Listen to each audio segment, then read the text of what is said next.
I find that it's hard to look at the human condition in general and not feel conflicted, right? We do a lot of compassion practice to not feel conflicted about people and the human condition. That's a lot of compassion practice. You might think that certain people in your family line are not that great or not that strong. Roots are still roots. Even the thinnest roots will get nutrients from the soil to a plant or a flower. The tiniest, maybe slightly broken roots will still send nutrients up from the soil to a flower. No matter who your ancestors are, they're survivors. They can give you strength. It's a complicated question of like, what if my ancestors did terrible things? Like this person was a murderer, like this person was a murderer. Yes, maybe you have that as a fact. There's always more to an individual than a certain moment in time when he became a murderer. Even if he became a murderer, there's more to that story than just that moment. His being is much larger than any single event. And what we're dealing with is the totality of this person's being over many lives, usually. And that's who that person is. Just like the moment you make a big mistake, yes, it's a big mistake, but your whole journey isn't defined by that one big mistake. Your whole being isn't. You hold infinities in you inside.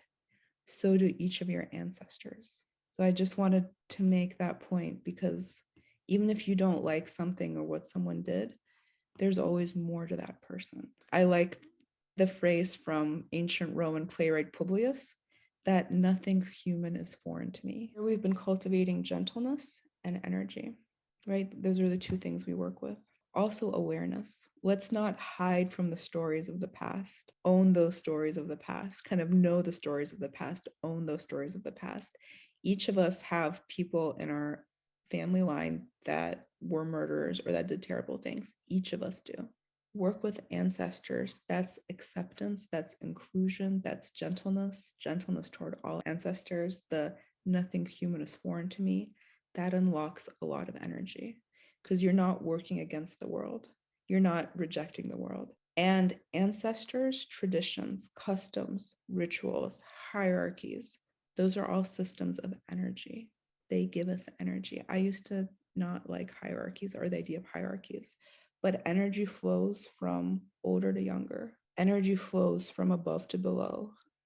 That there's a hierarchy there, and there's a hierarchy everywhere in the natural world and how different ages interact. Kind of all mammals, if you observe a pack of lions, there's a very clear hierarchy as to age.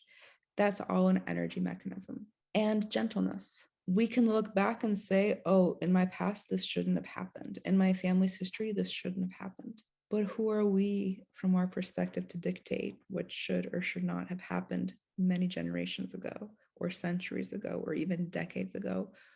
That's a really big burden to carry, to say that shouldn't have happened. We're not God, we're only human. We can't see the bigger picture. We don't even know the bigger picture. So who are we to say that shouldn't have happened or this other thing shouldn't have happened? Let's take a gentle approach to your family line, a gentle approach to your ancestors and their stories. By excluding anyone in your family line, you're excluding the whole world, because infinity is the entire world isn't any one person. In any one person, you have a cosmos of the entire world. It's Elizabeth. My goal is to help you follow the path to happiness with these videos.